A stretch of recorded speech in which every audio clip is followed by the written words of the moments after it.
বাম কংগ্রেসের মিলন তিথি নিয়ে রসিকতা মন্ত্রী রতনলাল নাথের। উভয়ের ভাব রসের ব্যাখ্যা করতে মন্ত্রী আওড়ালেন কাব্যিক শব্দ, বললেন ভেঙেছ কলসি কানা, তাই বলে কি প্রেম দেব না।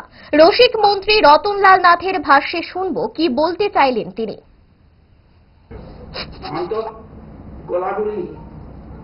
চৈতন্য মহাপ্রভুর মতো যদি কাঁধে কলসি কাঠ কি আছে না, তাহলে কি প্রেম দেব না। যদি আরে ভাই, তোমরা তো সাংবাদিকের মধ্যে কেউ তো এক্সপার্ট আছো না, যদি মেরেছ,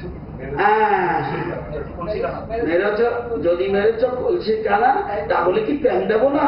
খুন করেছে বলে কি সেজন্য প্রেম করবো না।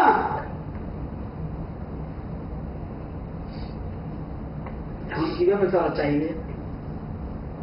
বিচারের ভার আপনাদের কাছে, আপনারা বিচার করুন। কারণ খুন করেছে, বলতেও পারছে না, উড়াতেও পারছে না, গিলতেও পারছে না, বড় বেকায়দা হয়েছে।